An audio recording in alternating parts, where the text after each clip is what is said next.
I'm Melissa Shanahan, and this is the Law Firm Owner Podcast, episode number 173.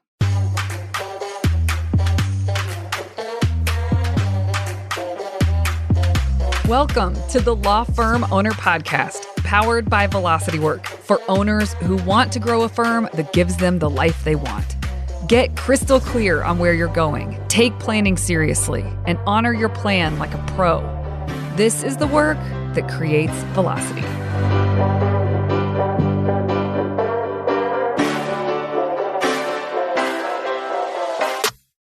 Hey everyone, welcome to this week's episode. So 3 days ago, I facilitated the Mastery Group Strategic Planning Retreat. So every quarter, that's what this group is centered around. That's what every single client that I have is centered around, quarterly planning. And so this was my chance to facilitate a retreat for a Mastery Group to plan for Q4. And it was the best one we had yet. There are a few reasons for that. One is we are constantly and on purpose learning from members as we go and getting feedback and making sure that we implement the feedback. Sometimes it goes slower than I want it to, but you know what? Every single quarter, these retreats get better and better. So we're on the right track there from the back end perspective. And then from the membership perspective, the members are high quality members. And I'm so proud of that. We have about 50 members and about 75% were on live, just under that, like 73% were on live for the retreat. The rest of them will, of course, watch the recording and be able to implement the information that way. This retreat, to me, again, one of the reasons it was one of the best was because they all showed up. They were willing to be vulnerable. They were willing to ask questions that maybe some of them felt were silly, but they aren't. There isn't any dumb questions that can be asked when it comes to planning and how to think about planning and how to get to the right numbers, how to determine what the goals are, et cetera, et cetera. Like whatever the questions are, it doesn't matter. It's how can I help them get clarity? And they are willing to ask the questions. They are willing to express confusion and us work through it together. And then they feel solid after that. They are willing to celebrate their wins and be able to share the wins. They are willing to share the barriers that they've experienced. And they're willing to share the lessons that they've learned. All of this makes for a very rich environment that breeds success for themselves. And yes, I facilitate it and I know I'm a part of that, but it wouldn't happen without the way that these law firm owners show up. So I am just above and beyond grateful for the group that we have and how high quality it is. It's so interesting as time goes on, I can tell really one of my main responsibilities is to preserve the integrity of that group and to make sure that I'm drawing in people that are willing to get their hands dirty and ask the questions that feel silly and work through their confusion with me and with one another to get to a place of clarity. And if there isn't that willingness there, it makes it really tough to hold the space for the group that's there that's really willing to dig in those ways. So I'm so grateful. We have office hours coming up for them this Tuesday. It's essentially an all-day session of office hours. They make appointments. They come and talk to me about their plans one-on-one. And though there's others that can be on the call, because this is a group, so everyone can show up to office hours, but I have an appointment to speak with, okay, let's dig in on this issue. Let's help provide clarity here. Hey, let me see the plans that you have. Oh, have you thought about this? Like I just help them tighten up all of the work that they've put into their quarterly planning. And then I move to the next person while they get work done, dig in with them one-on-one, and then move to the next person and then let that person work. And then I come back around. How you doing? Did you figure it out? And then we can talk further and go a little deeper. So it's just a really cool time for this group and for me to get to work with them in a unique way. So fun. Okay, so here's what I want to talk about today. This stems from what the topic today, when I was facilitating, realizing that I needed to connect the dots a little bit differently for especially some of the newer members, so that they really understood what they were doing and what they were calculating. When we set goals, we use data to set goals. And when I say use data, we don't just look at last year and use that data and decide to add 20% to the top. You can do that for a goal. That's fine. But this episode is not about how to set a revenue goal, like the mother goal. I'm talking about how to use it to set goals that are sort of underneath that stack underneath that, sub goals, that if those goals are hit, then that means that revenue is inevitable. So this is me reverse engineering backwards to help them get some really solid goals into place that will inevitably lead to the revenue goal that they want to see. If you're familiar with the term leading and lagging indicators, you could think of it like this. Like there's certain indicators, KPIs that they're going to focus on. And if they do that, then the revenue is inevitable. So the revenue would be lagging indicator, and some of these things could be considered leading indicators. Really, that doesn't matter. I don't want you to think about or get stressed about having to learn leading and lagging indicators. The more I go along, the more I realize it's really not helpful for a small business owner. I mean, it can be useful, I guess, to understand, but you're not really going to use it. You don't need to use it inside of your business like a large organization would. It's super important there. If you have teams and teams of people and they all need indicators, and top down, you need to understand what's leading versus lagging, but we don't really need to do that here, okay? We just need to have a goal, and then we can have some sub goals that when reverse engineered, it's the inevitable things that are going to lead to the revenue goal. And then we will have rocks, which is the effort that we put forth in order to achieve the goals, especially the sub goals, because that's going to give us the revenue goal. So people get to a revenue goal. I'm not going to talk about in this episode how to pick the destination in the map. I have talked about that before in this podcast. What feels important today is to help people understand how to get to the sub goals. So there are a few pieces of data that are required for really good planning. One of them is average revenue per case or per matter. Now, if you don't have practice areas, like I have one client that just does estate plans. That is what she does. She doesn't do probate. She just does estate plans. So she doesn't really need to break down by matter type or case type. So her whole firm, she just takes the firm revenue and divides it by the number of cases, because she's flat fee. So that is her average revenue per case. I have done podcasts on average revenue per case or per matter, and I highly recommend you go back to listen to those if you want to dig into that a little bit more. I have broken down flat fee versus contingency fee versus hourly and how to think about that. And if you can't get data to do that, what is a generic equation that you can use? And so I have done an episode on that. We will link to it in the show notes. But here, what I want to say is that average revenue matters. If you know your average revenue per matter, and we'll talk about practice area breakdown in just a minute, that is a fulcrum for your planning. If you don't have it, your planning is more flat and less stable and less reliable. Average revenue matters. Now, if you do have practice areas, it is important to get your average revenue, to know your average revenue per case or per matter in each practice area, and or for each matter type that you care about. So maybe you don't know it for, which if you do, that's fantastic, but maybe you don't know it for every single matter type, but there are a couple that matter greatly. I'm going to give you an example. We have someone in our group that's a criminal defense lawyer, and so he breaks it down by matter types. His practice area is criminal law, but he has felonies, he has DUIs, he has traffic tickets, et cetera, et cetera. So he knows his average revenue for each one of those case types. He knows what an average revenue is for a felony case. He knows what an average revenue is for a DUI. He knows average revenue for a traffic ticket, et cetera, et cetera. There's other things he deals with. So that is important.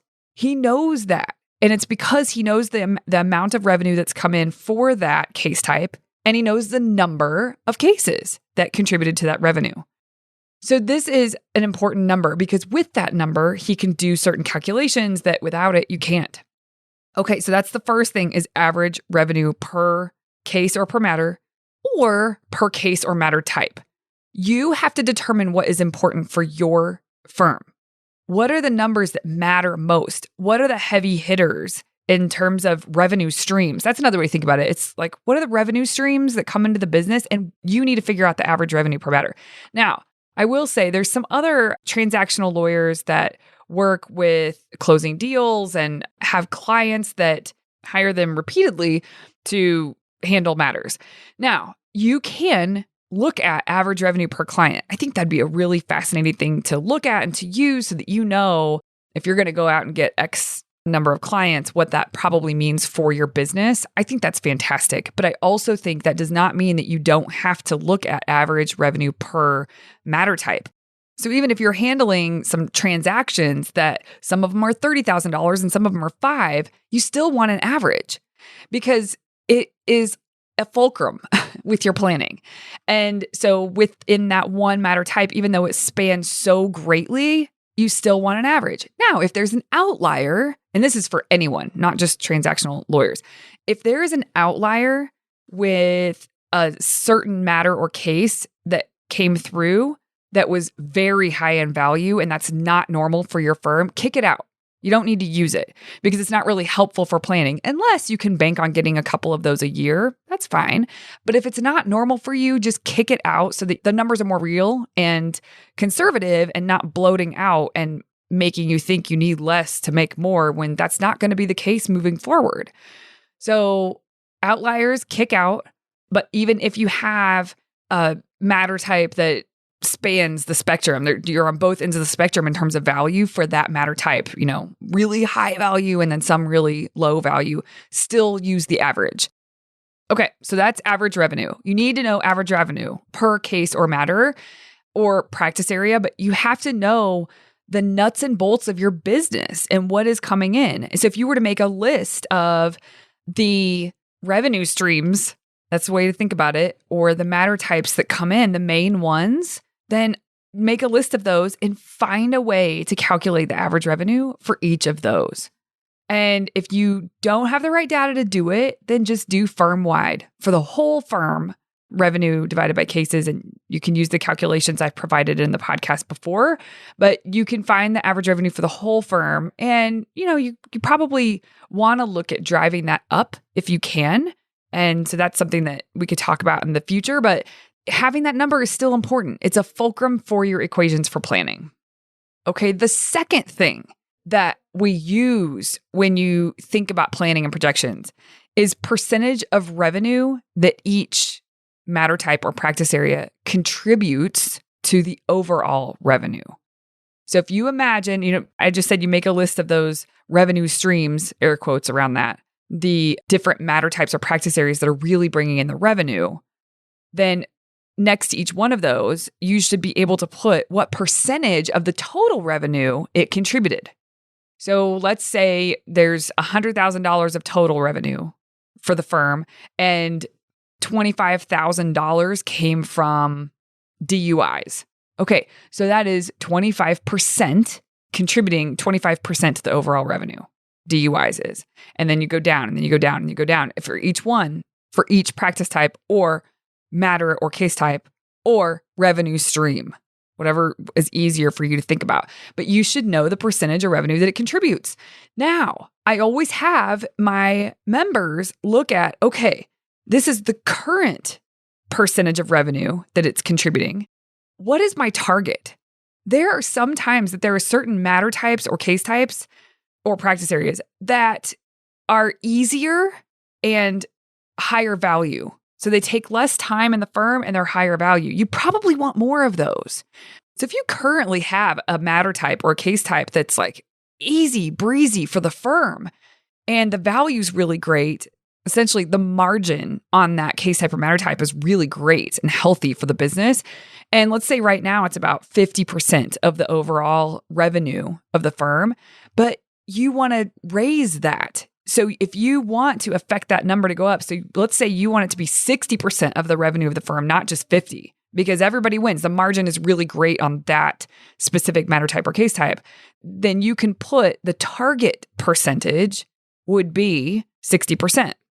You do that for each of the practice areas. Sometimes you'll want them to go down. It's too much work. It's not worth the work in terms of the margin that the business makes on that case type or matter type. So if you have one that's sitting at 30% of your total revenue is coming from this practice area where the margin's really low, then maybe your target percentage for that is like 15%. Like you want that to be driven down.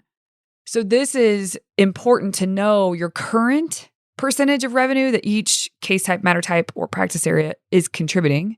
and the target for you. And really think about, what do you want out of these, and set a target for percentage of revenue.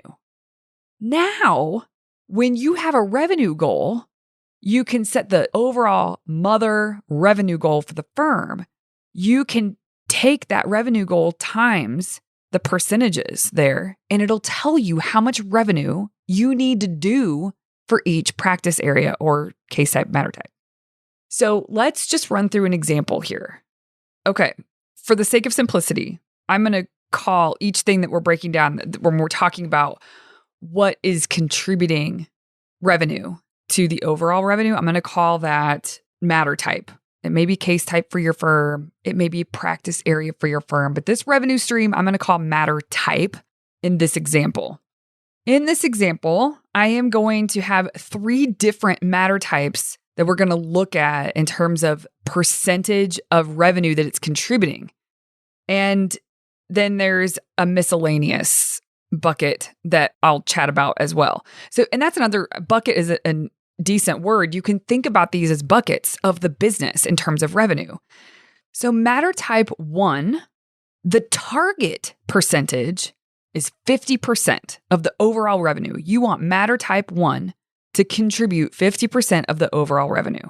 And that's because maybe you've looked at it was 40 and you want it to be 50, right? These are targets. You get to decide how you set your targets, but if you determine you want your target to be for matter type 1, 50% of the overall revenue, that's good to know. Matter type 2, you've determined that the target for matter type 2 is to contribute 30% to the overall revenue. Matter type 3, you've determined you want to be 15% of the overall revenue. And then there's some miscellaneous stuff that comes in that we don't really need to measure what's going on with that, but that is going to be a piece of the pie, right? A piece of the total revenue for the firm. Let's say the firm's goal is $500,000. If the goal for the firm is $500,000 and you want matter type 1 to contribute 50% of that revenue, that means that the revenue goal for matter type 1 is $250,000. You with me? Now, for matter type 2, you said you wanted matter type 2 to contribute 30% of the overall revenue for the firm. So that means it's $150,000 is the revenue goal for matter type 2. The revenue goal for matter type 3 is $75,000 because you have stated that you want matter type 3 to contribute 15% towards the overall revenue goal.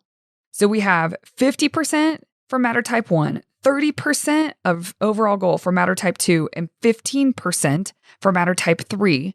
Those are your target percentages. And then you take the overall firm goal, which you have set. I've done a podcast on how to set goals. You've taken the overall firm goal and you multiply it by 0.5 to get the revenue goal for matter type 1, by 0.3 to get the revenue goal for matter type 2, and 0.15 for matter type 3. So this is how you determine how much revenue each matter type should bring in, or case type or practice area. This is very important because now, not only do you have a firm revenue goal, you have it broken down in a very smart way, working backwards to the revenue goals for each matter type. And here's the thing. At the beginning, of this episode, we talked about an average revenue per matter type. So you already have that. And let's just say in this example that matter type 1, the average revenue for that is $5,000. Okay, well, we said that we wanted it to contribute 50% to the overall goal of $500,000. So that's $250,000 revenue goal for matter type 1. And we know that the average revenue for that matter type, so per matter, is $5,000. So that means you need 50 matters through the door in order for that revenue goal to be hit for that matter type. And that's because 50 matters times $5,000, the average revenue per matter, will give you the $250,000. So by knowing your target percentages allows you to calculate a revenue goal for that matter type. And then knowing your average revenue per matter for that matter type allows you to figure out how many cases you need through the door in order to hit your revenue goal for that matter type. Do you see what I'm saying? This is so powerful. So if you know the revenue that each practice area or matter type is supposed to do, and you also know the average revenue for each matter type or practice area, you have so much visibility and ability to plan in a smart way moving forward that is based on real numbers. And it's not based on what you just like to hit. Now, listen, you can set goals based on what you'd like to hit. I'm not saying that, but you still have to know this information. And if you don't know this information, you are at a disadvantage for your firm. This is important. And I walked my members through this, and some of the members, this is not their first rodeo, so they were just getting right into it. And then some of the members are just trying to wrap their heads around this. And that was the beauty of Friday, was that they were willing to ask the questions about, they couldn't see the connection at first. And I thought, oh my gosh, Melissa, come on, make this connection for them. And so then I helped explain it in this way. I mean, they have all of the blanks in their workbooks to fill in. They had all of the numbers that I'm talking to you about. They just didn't see how to bring them all together to help make their plan. And so that's what I want this episode to serve as, is this is a way to bring all of the information, all of the data together in a way that allows you to plan in a very smart, strategic way. I'm hoping this is helpful. I realize without a workbook and all of that, like without me guiding you through on paper, this may be tough to wrap your heads around, but I thought I'd give it a shot. I think everyone should understand this for themselves. And yeah, I facilitate this with my group, and we can dig in on this stuff and be helpful and think about things and work together on creating their plans. But if you're out there and you're doing this alone, this is still something you should understand for yourself. This is something that you should understand for your business. It gives you leverage. So I hope that what I've shared here today between the average revenue per matter type or case type or practice area, plus understanding the target percentage of revenue for each one, for what it's going to contribute to the overall revenue. Those two things will help you immensely when you are trying to figure out what in the heck you should bring through the door, how much of it, what you should expect from that in a granular way that's doable to get. All of this data is doable to get. It may take you more work on the front end if you've never done this before, but God, it's worth it. It's so worth it. You have an awareness and clarity as a business owner that 90% of law firm owners, maybe more, don't have. And it's not because people are idiots. It's because no one is really talking about this and sinking their teeth into it. And if it's not your game, if you don't really understand that this is something that should be looked at, then of course, you're going to be missing some information. So I'm hoping that I can bridge a gap for any of you who are listening. I want to increase the percentage of law firm owners that use this information. I want to increase the percentage of law firm owners that understand the importance of these numbers and how they can be a fulcrum inside of your business and for planning purposes. So hopefully that's what we've accomplished here today on this podcast. Oh, and if I've lost you, please go back and listen a second time. It's all spelled out, laid out here, and you can plug in your own numbers as we go along. Like push pause as I talk about each thing. Push pause, get your numbers, write them down, and then listen again, and then push pause and write your numbers down. I think it's going to have to get nitty gritty with it at first, and then it'll just be easy. So, all right, everybody. Thank you so much for tuning in this week. I will see you here next Tuesday. Hey, you may not know this, but there's a free guide for a process I teach called Monday Map, Friday Wrap. If you go to velocitywork.com, it's all yours. It's about how to plan your time and honor your plans so that week over week, more work that moves the needle is getting done in less time. Go to velocitywork.com to get your free copy. Thank you for listening to the Law Firm Owner Podcast. If you're ready to get clearer on your vision, data, and mindset, then head over to velocitywork.com where you can plug in to quarterly strategic planning with accountability and coaching in between. This is the work that creates velocity.